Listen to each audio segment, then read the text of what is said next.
What's up, guys? How you doing? This is Micah Dobbins from the Micah Dobbins Show, bringing you this special report. This came out a couple of hours ago on NBC News, and the report was Twitter permanently suspends President Donald Trump. Many of you already know after the civil unrest on Wednesday and the many things that transpired, there has been a lot of controversy, obviously. And I'm not going to say like it just started. It's been going on. There's been a continual controversy about the things that President Donald Trump would tweet. So I'm just going to read the article, and then I'm going to give you guys a couple of pieces of audio from the rally and what went on, and then I'll give you some commentary. So it says, after close review of recent tweets from @TheRealDonaldTrump account and the context around them, we have permanently suspended the account due to the risk of further incitement of violence, Twitter officials' safety account tweeted. So basically, they pretty much permanently banned the account. Is it the president's account with 88 million followers was initially banned for 12 hours on Wednesday due to severe violations of our civic integrity policy after he used the platform to condemn Vice President Mike Pence as his supporters stormed the Capitol. And for those who don't know, he had been kind of back at war with Mike Pence. It's unfortunate right now. We're in a situation where he thought that Mike Pence somehow could overturn the Senate or reject the electorate college ballots. He figured that Pence could just say, no, we're not going to count these. I don't understand it, honestly, why he thought that, I guess, Pence or these senators had the power to change the election. It's pretty much a done deal at this point.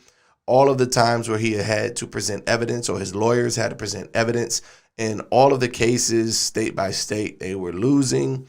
And it was pretty much a done deal. And when you hear the speech that he gave on Wednesday, he even went as far as to speak against the Supreme Court. He's like, I appointed 3 of those people, and one of them a lot of senators wanted to get rid of, and I kept, I stayed in his corner. So it's almost like a mafia run, you owe me, and if you don't do me this favor type situation. And unfortunately, that is not, I'm not going to say unfortunately, reality. That's not how the country's run.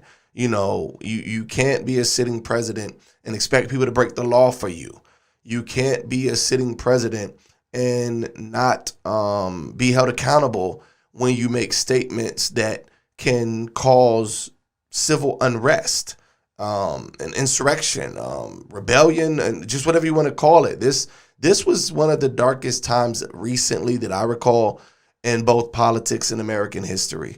I remember 9/11. I remember the feeling that everybody got when, the Twin Towers went down. And we've never had an internal type situation. It's been a while. I mean, maybe like years ago before 9/11, the World Trade, there was another explosion where somebody, bombed it, obviously. And you had other, domestic terrorists or things that went on, but nothing to the magnitude where they were actually running and storming the Capitol. Like, this hadn't happened since like the 1800s. So we were really in a troubling time as Americans. It's the laughing stock right now of the rest of the free world. They're looking at us like, really? Like, this is the great America that we've been told, this country that we're hearing about? And people are so divided and angry. Rightfully so. I mean, if you storm the Capitol, people got a right to be mad, you know what I mean? Because you went too far. You took this thing to a whole nother level. And I'm going to share some of the audio so you guys can hear it for yourself, so that it's not that I'm just saying this, but I want to continue sharing about why Twitter did the permanent ban. So it says, after close review of recent tweets from @TheRealDonaldTrump, the account and the context around them, we permanently suspended the account due to the risk of further incitement of violence, the company said in the tweet. Almost immediately, the account that Trump had used for years to convey his every thought, to denounce his enemies, to praise his friends, to convey uncountable false statements, official White House announcements, simply just disappeared. It was suddenly impossible to see his previous tweets or even to see his reaction to Twitter's decision. Instead, an empty account had been marked account suspended. Trump's attempt to tweet from an associated accounts were also blocked. At one point, he was tweeting from his campaign account, but that was promptly suspended. In a blog post, Twitter detailed the reason behind the decision. In context of the horrific events this week, we made it clear on Wednesday that additional violations of the Twitter rules would potentially result in this very course of action, Twitter wrote. Our public interest framework exists to enable the public to hear from elected officials and world leaders directly. It is built on a principle that the people have a right to hold power to account in the open. Now, I want to be honest about this. Even though we know that what went on was ill, it was wrong, it was foul, it was horrible, and the blame does lay at the president's feet as commander-in-chief, as the one in charge, as the leader. You got to bear the accountability of being a leader. It's just like if you're in the military and you have a chain of command. If somebody brings rank and file and you get checked on it, your superior who allowed you to conduct this behavior, your superior who gave orders or allowed you to reject the order, will be held accountable, because you need to be able to take command if you're the leader. And as the highest office in the United States, as the commander-in-chief, as the president, your words carry weight. They carry magnitude. Now, I just wanted to say, when I said earlier about this, I know that Twitter, Facebook, many of the social media giants, they already didn't like him. You know what I mean? Like, we know that that's been an issue because he's talked about wanting to, shut down Twitter or break up the company and, Google and as far as the Silicon Valley, the tech companies, he's always talking about big tech. So we know there's bad blood already there. But even with it being bad blood, the CEO, Jack Dorsey, I can't really say that this right now is a bad move, because the man has tweeted, and with that many millions of followers, and we see how devoted some people are to where they would actually storm the Capitol and want to kidnap senators or whatever else they had in mind. Lord forbid if they would have caught one of them. It appears that he's been irresponsible with the cult following that he's developed. And the people who are weak-minded, the people who have no sense of what's real and what's not when it comes to civic policies and things that can be done, how an election's run. I mean, there were so many theories of the election being stolen. And I was trying to study it myself just to see, because as an independent, as neither Democrat or Republican, as somebody who has voted for either party in the past and is open-minded to hear another person's argument and see where it lines up to my values, I couldn't find the evidence that it was stolen. It wasn't there, and people were like, well, do you believe it was stolen? Well, no, you had to know. You had to have seen this. And I covered the story about the ballots in Georgia and the different things, and none of it added up. So it's just one of those things to where there's obviously in all elections some form of people that may try to cheat here and there, but the numbers weren't enough to sway the election a different way. And I think what the Republicans and what Trump did is he fell victim to his own ego. He got used to saying things that were offensive.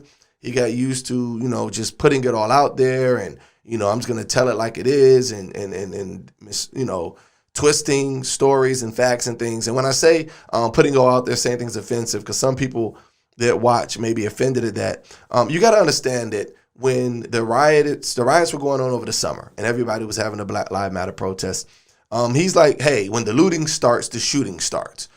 When you make a statement like that, it's going to cause controversy. And he's no stranger to controversy. He knew that. Some of the other statements, during the Charlottesville, and he's like, well, there's good people on both sides and these things. We all know that this is going to cause friction and drama. So it's not as if he was naive to these things. I think he kind of had an idea of how to use wordplay to mess with people. And a lot of it, his followers really, they drank the Kool-Aid, the Gatorade, the soda, the water, the wine, everything he offered. They took it wholeheartedly. The diehards, to where they felt like they can run into the Congress and the Senate, just run in there, just storm it and take over. I remember when the story first happened, and some people were trying to say that, well, this was Antifa agitators. This was people from Antifa trying to start stuff. And I had to stop some people right there. Like, wait a minute, guys. If you go to the young lady who lost her life and you look at her social media and she has her Make America Great Again hat, her family is testifying that she was a diehard Trumper, that she was like, hey, nothing's going to stop us. We're going to go up in here.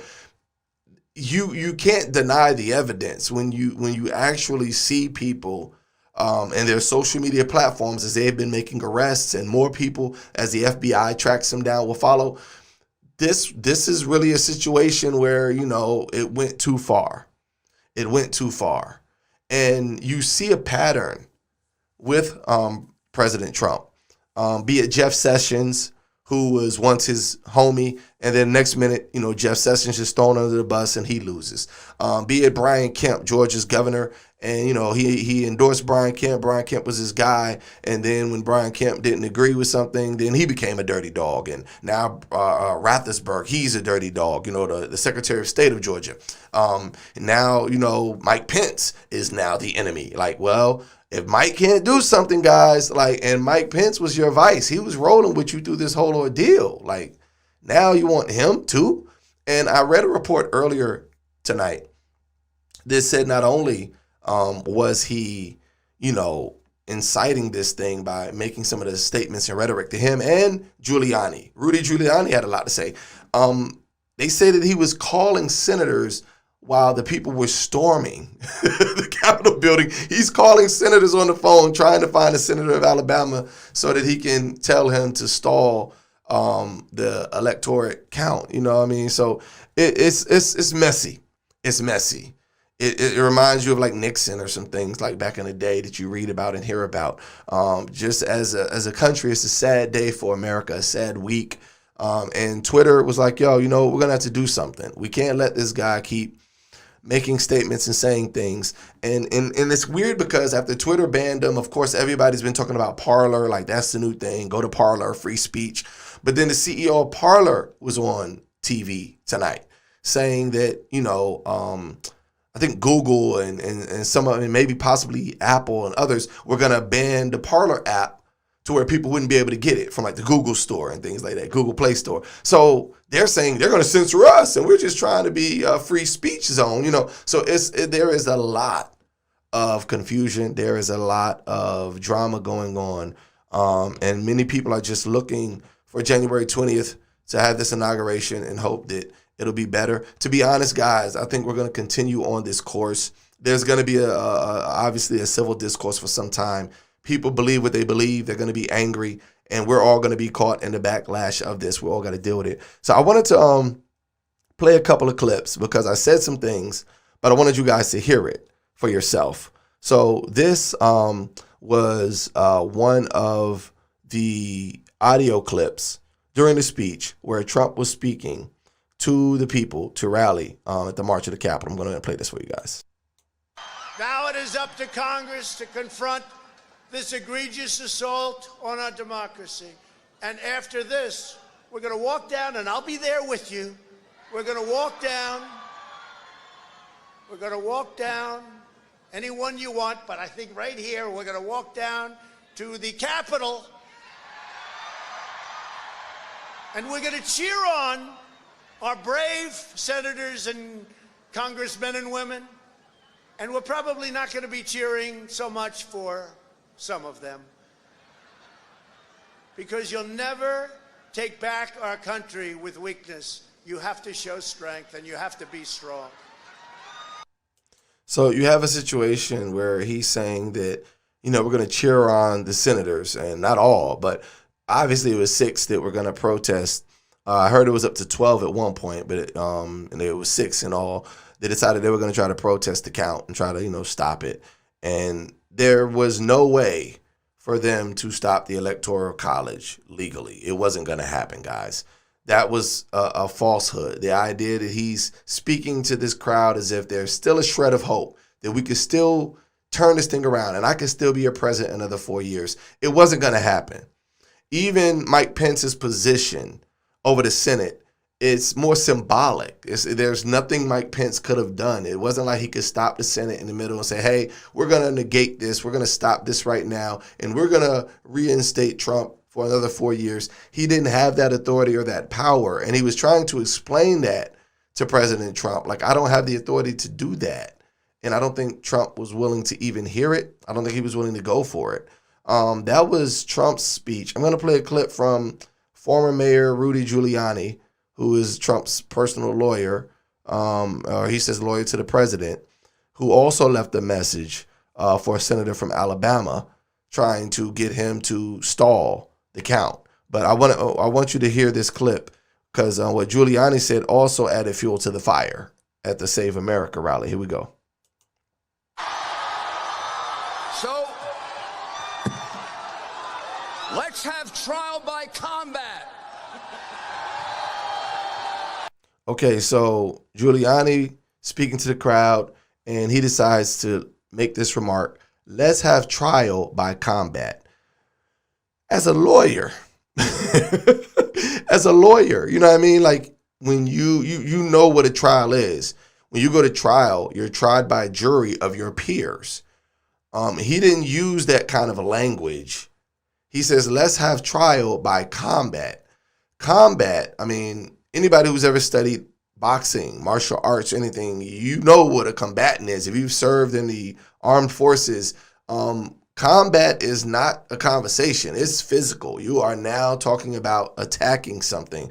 So when you say, let's have trial by combat, he may not have said, and go on down there and do it at the Capitol. Trump might not have said, hey, guys, well, he actually said, we're going to march right down there. I'm going to be with you all the way. And he never did go with them, by the way. But it was just enough to make these naive people believe that they had a chance. And I remember I was watching some of the comments because they were interviewing. And these people felt justified. They were like, oh, I'm such and such from Knoxville. I'm such and such from New Jersey. Oh, I'm from Arkansas. And we're going to go take back because they work for us. And it's this sense of entitlement. Like, I could just run up in there and tell a senator, like, hey, look, do what I say. And they're taking pictures with their feet on people's desks and taking podiums and carrying on. It was insane. It was insane. It was one of the worst things that I can recall seeing as far as a protest rioting or something in American history. It's been a while. I mean, I know a lot of people try to compare it to the rallies for George Floyd and for Ahmaud Arbery and saying, well, they were burning cities, they were running up in Capitol building. But they wasn't running in the Capitol. They wasn't running all the way where senators and congressmen were actually doing their job and trying to stop them. And the vice president and his family present. Nobody at any rally was that bold. Okay, so I mean, like, it's easy to kind of, go tit for tat and point the finger. Right now, we're just dealing specifically with the events that unfolded on Wednesday. And based upon those two audios that I let you hear, you can actually hear both of them pandering this narrative or this thought like something's been stolen from us and we need to go get it back. And the people, I feel sorry for them because they really believed the hype. They really thought, like, we're going to go on behalf of the commander-in-chief of the current commander-in-chief of the United States, and we're going to stop this thing, and they're going to listen to us. And it was never going to happen. It was never going to happen. And I'm sure his advisors had told him this, or they at least knew this, that, Mr. President, there's really no way to stop this. There's no other option. We have to concede eventually. And it's like, well, we got one last ditch effort. Let's go down there and let the people know. And guys, it became a powder keg. It was a disaster. I'm going to play another clip. This clip was actually removed by social media. Facebook, Twitter, and all of them had blocked and didn't want this video to get out. It was the initial video. It was about a minute. It wasn't even a minute and a half that the president had issued to try to quell the violence that had taken place on Wednesday. I'm going to go ahead and play this clip for you guys now. It was very short, but I want you to hear this as well. I know your pain. I know you're hurt. We had an election that was stolen from us. It was a landslide election, and everyone knows it, especially the other side. But you have to go home now. We have to have peace. We have to have law and order. We have to respect our great people in law and order. We don't want anybody hurt. It's a very tough period of time. There's never been a time like this where such a thing happened where they could take it away from all of us, from me, from you, from our country. This was a fraudulent election, but we can't play into the hands of these people. We have to have peace. So go home. We love you. You're very special. You've seen what happens. You see the way others are treated that are so bad and so evil. I know how you feel. But go home and go home in peace. So we have a situation where, where do we start? I mean, the fact that, you know, he's coming in telling them that I know how you feel when something's stolen from you, and, you know, this fraudulent election, it was stolen from us, from the American people. But go home, you know, and everybody knows it. We won by a lot. They cheated. That kind of like wishy-washy go home message, it didn't send a clear message to those people that were down there at the Capitol. That didn't send a solid message to them. They're like, yeah, see, now they're trying to make him apologize and make us go home. It was like a muddying the water, like a war cry for them. And my heart really goes out to our nation, because we're really in a crossroad. We're really in a bad place, regardless of what side of the aisle you're sitting on. People are hurting. People are angry. They're going to continue to lash out. We don't know what the future holds. We're still trying to get a handle on the coronavirus. We have an economy right now that is really going through, people waiting, businesses waiting for stimulus help, all kind of things. And in the midst of all that, we add this as fuel to the fire. So I'm sorry to bring this report. I contemplated even wanting to even cover the story, but I did want to make sure that I addressed it. I saw some people's comments on Facebook and asking what I thought or what I had to say. So ultimately, this is it. I think that it's at a very sad moment in American history. I feel that the president has definitely placed himself in a position to where nobody is going to want to campaign going forward for him. I know he was in Georgia a couple of weeks ago, and he was saying he planned on coming back to campaign against our governor, because, you know, he fell out with Brian Kemp, and he's like, I'll be back in a year and a half to come campaign against your governor. You know, we're going to get him out of here. So, you know, unfortunately, he's made a lot of enemies on a lot of sides and continues to alienate himself from the voices of reason or people in his corner trying to tell him things he needs to do. You know, so that's pretty much my summary of what transpired or what took place. Now, as far as those who broke the law, I got to tell you, I was shocked. I was like, man, are you serious? Like, I guess because coming from the street and like a lot of my homeboys and people that have gotten in trouble in the past, there's certain things you just kind of know. Like, bro, you don't break into a federal building. I think like the minimum for like breaking into the federal building is like 10 years. And then when you add like the theft of property, the fact that the police officer, one of them did die, the Capitol officer did die, which could easily transition, you know, to charges for all parties involved. The fact that people are making pipe bombs at the DNC, the RNC, and leaving them out in a car full of weapons and ammo and body armor was found.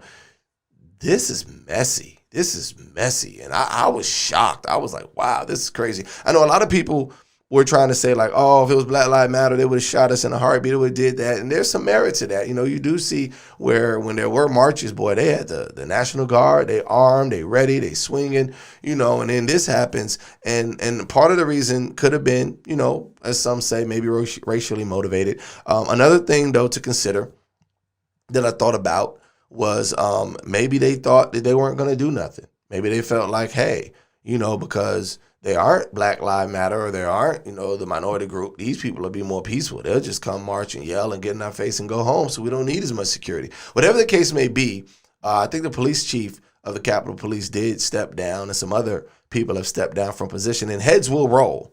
They will find some officers to fire. They will find out why they were overpowered and undermanned as a staff. And that's why I was telling you all it starts with the leadership. That's why the chief stepped down, because he realized, man, I should have had more men there. I should have had more people there.